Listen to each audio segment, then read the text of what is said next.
hewan atau kambing atau hewan korban itu menjadi hukumnya wajib kalau tidak diucapkan.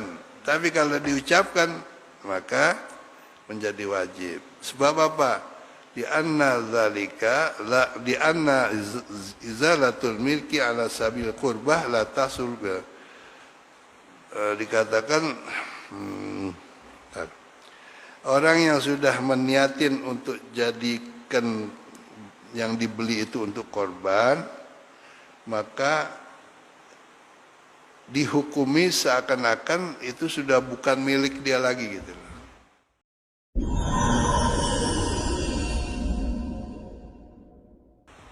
Karena untuk kurbah, untuk takaruf pada Allah gitu.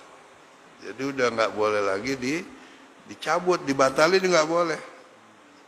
Gue nyesel ngomong gitu, nggak ada, nggak jadi gitu. Tetap nggak bisa dibatalin kalau sudah ngomong gitu ya. Wala yajuz ta'khiruha lil amil qabil, juga tidak boleh menunda. Tahun depan aja baru potong itu nih kurang gede gitu. Piara dulu, tetap nggak boleh. Harus tahun itu juga. Gitu ya.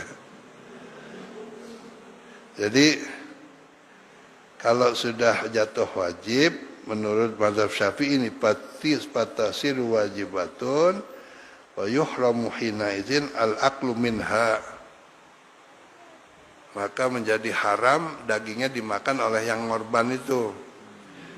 Wala yuqbalul qawlu bi iradati tatawwi biha, dan tidak bisa dibenarkan diterima kalau dia merubah niat. Maksudnya tuh dia mengatakan saya mau korban sunnah aja gitu. Lawan daripada nazar umpamanya gitu, tetap nggak bisa gitu, harus dilaksanakan.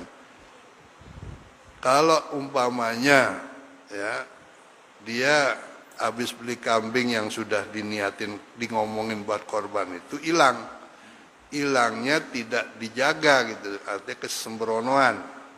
Orang musim korban ditaruhnya di jalanan, ya orang ngambil. Artinya nggak hati-hati gitu ya. Maka kalau hilang dia wajib ganti. Wajib. Minimal seharga kambing itu gitu. Kalau keteledoran gitu. Jadi jangan sampai. Nah bagaimana solusinya supaya jadi jangan sampai jatuh wajib? Kita semua pasti kalau beli kambing pada musim haji ya untuk korban. Buat apaan lagi gitu. Tempat kita nggak ada buat miara. Ya. Maka fa'in qala, maka jika orang itu ngomongnya begini ya, insyaallah ana saudahi, atau saya beli kambing ini untuk korban insyaallah. Jadi ada kata-kata insyaallah, maka tidak jatuh wajib gitu. Itu aja ininya, jalan keluarnya.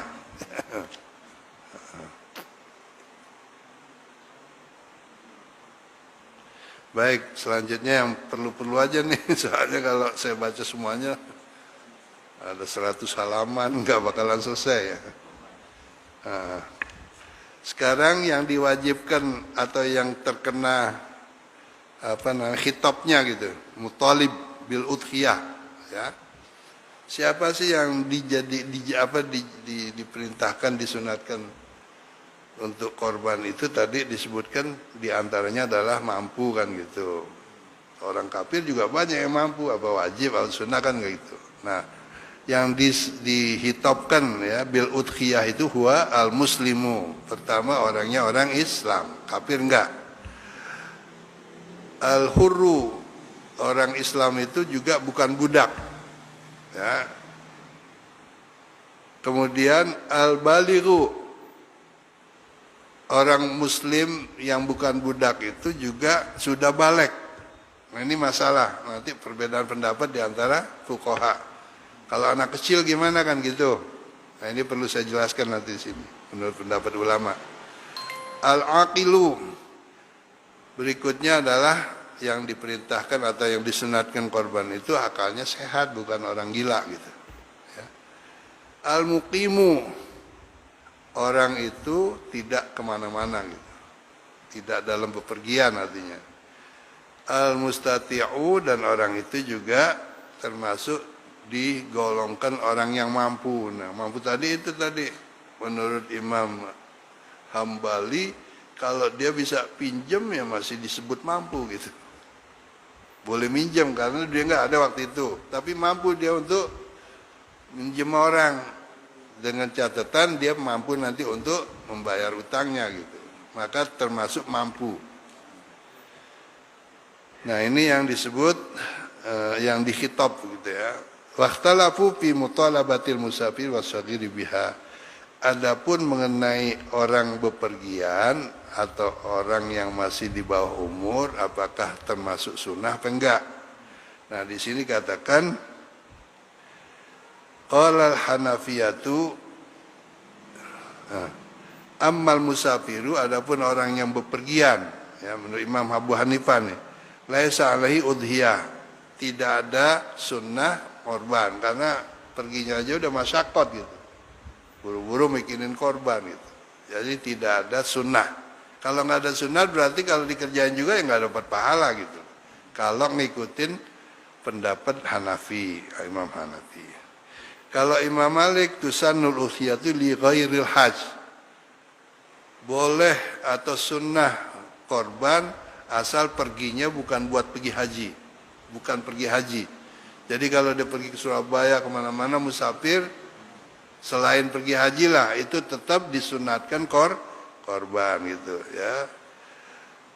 Adapun Imam Syafi'i sekarang, Imam Syafi'i dan Hambali. Nah, ini yang kita nih supaya kita jelas. Nanti kalau kita kerjain, kita tahu nggak ada sunnahnya kita kerjain juga, jadi sia-sia nanti gitu. Cuman kalau kita udah tahu ada perbedaan pendapat, ada orang ngerjain, jangan disalahin. Gitu. Ya, walaupun Imam Syafi'i berpendapat mengatakan dengan Imam Hambali, la tusannul udhiyatu, ya. Tusannul udhiyatu likulli muslimin, disunatkan setiap orang Islam korban. Musafirun au hajun au ghairuhuma. Ya. Apakah dia tidak pergi atau pergi, apa perginya pergi haji, semuanya pokoknya tetap disunatkan untuk melaksanakan korban. Ya. Jadi beda pendapat dengan Imam Hanafi tadi, dia pergi nggak sunnah gitu. Kalau Imam Syafi'i tetap sunnah, mau pergi haji ke mau apa kayak gitu. Nah, sekarang masalah anak kecil yang juga berbeda pendapat di antara fuqaha. Pertama,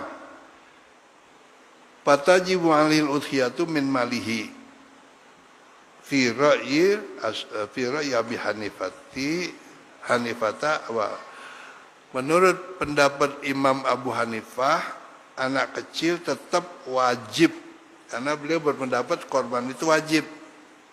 Ya. Asal duitnya dari duit dia, dari kekayaan dia. Seperti anak kecil dapat warisan banyak, ya, bahkan jutaan gitu.